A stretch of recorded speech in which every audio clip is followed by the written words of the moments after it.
राहुल गांधी को बंगला खाली करने का आदेश दिया गया है। दिल्ली में 12 तुगलक लेन वाला घर राहुल गांधी को खाली करना होगा। 22 अप्रैल तक राहुल को घर खाली करना होगा। लोकसभा की हाउसिंग कमेटी ने राहुल गांधी को यह नोटिस जारी किया है। राहुल की संसद सदस्यता रद्द होने के बाद ये नोटिस राहुल गांधी को दिया गया है, यानी कि लोकसभा की हाउसिंग कमेटी की तरफ से यह नोटिस दिया गया है कि 22 अप्रैल तक राहुल को अपना घर खाली करना होगा। दिल्ली से जी मीडिया संवाददाता रविंद्र कुमार हमारे साथ जुड़ गए हैं। रविंद्र, एक और झटका राहुल गांधी के लिए। पहले सांसदी जाती है और अब घर भी खाली करना होता है और डेडलाइन भी बहुत दूर नहीं, 22 अप्रैल।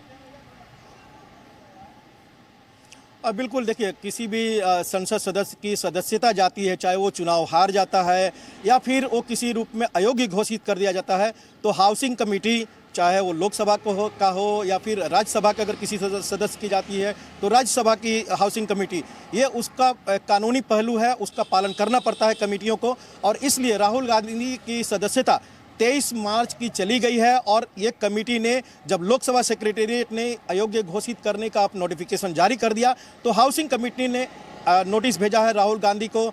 उनके ऑफिस को भेज दिया गया कि उनका जो बंगला है 12 तुगलक लेन, उसे अगले 1 महीने के अंदर, यानी 22 अप्रैल तक, ये 23 मार्च से ही लागू हो गया। 23 मार्च जिस दिन सूरत कोर्ट ने उनको अयोग्य घोषित किया है, उसी दिन से ये लागू हो गया कि उस दिन से 1 महीना यानी 22 अप्रैल तक आपको ये बंगला खाली करना होगा, जो आपको 17वीं लोकसभा सदस्य के रूप में इस बंगला अलॉट हुआ था। और ये भी उस नोटिस में कहा गया है, जो जानकारी के अनुसार, कि 23 अप्रैल से वो बंगला कैंसिल माना जाएगा। अगर आप खाली नहीं करते हैं 22 अप्रैल तक, तो 23 अप्रैल से वो बंगला कैंसिल हो जाएगा। तो कहीं ना कहीं अब राहुल गांधी के लिए ज़बरदस्त झटका है। पहले उनके भले ही सेंटेंस पर 1 महीना का रोक लगी हो, उसी तरह से बंगला खाली करने के लिए भी मात्र 1 महीने के लिए मोहलत मिली है राहुल गांधी को। अब उनके पास एक ही विकल्प है, अपनी जो संसद सदस्यता बचाने के लिए जो कोर्ट में अगर जाते हैं, ऊपरी कोर्ट में जाते हैं, वहाँ किसी तरह से स्टे मिलता है तो उनकी सदस्यता भी बच सकती है और बंगला भी बच सकता है। लेकिन जिस तरह से अभी कांग्रेस मोर्चा खोले हुए है, कोर्ट का दरवाजा नहीं खटखटा रहा है, और राहुल गांधी जब कह रहे हैं कि हम माफ़ी नहीं मांग सकते, सावरकर नहीं गांधी हैं, ऐसे हालात में लगता है कि उनको ये बंगला 22 अप्रैल तक खाली करना पड़ेगा, क्योंकि 23 अप्रैल को ये बंगला स्वतः ही कैंसिल हो जाएगा जो नियमों के अनुसार।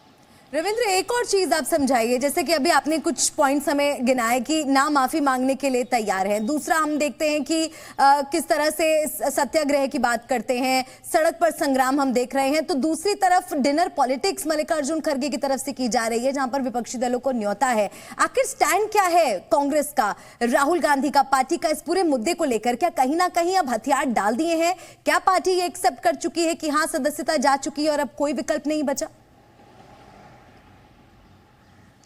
नहीं, देखिए, राहुल गांधी की सदस्यता नहीं बचाएंगे तो उससे आप जमीन पर लड़ना चाहेंगे, जमीन पर लड़ सकते हैं, लेकिन आप देखिए कि 2 साल की सजा होती है और उसके बाद 6 साल तक और चुनाव नहीं लड़ेंगे, यानी 2024 का चुनाव नहीं लड़ेंगे, 2029 का चुनाव नहीं लड़ेंगे अगर वो अपना बचाव नहीं करते हैं। यानी 2 लोकसभा चुनाव तक राहुल गांधी किसी भी तरह का चुनाव नहीं लड़ सकते हैं अयोग्य घोषित होने के बाद। तो ऐसे में कांग्रेस के पास भले ही डिनर पॉलिटिक्स हो या मोर्चा खोला जा रहा हो, लेकिन राहुल गांधी या उनके जो सलाहकार हैं, उनको ये तय करना ही होगा कि जो ऊपरी अदालतें हैं उसके पास अपील करें, अपने जो सजा है उसको कैंसिल कराएं, उसको सस्पेंड कराएं, अपनी सदस्यता बचाएं। नहीं तो चुनाव नहीं लड़ सकते। आप प्रचार करते रहिए, प्रचार करेंगे पार्टी के लिए या फिर विपक्ष की एकता के लिए, लेकिन आप चुनाव नहीं लड़ सकते। और जो ख्वाब अगर राहुल गांधी के सपोर्टर देख रहे होंगे कि चुनाव लड़कर जीतकर और विपक्षी एकता के दम पर वो सरकार बनाएंगे, प्रधानमंत्री बनेंगे, वो ख्वाब अधूरा रह जाएगा।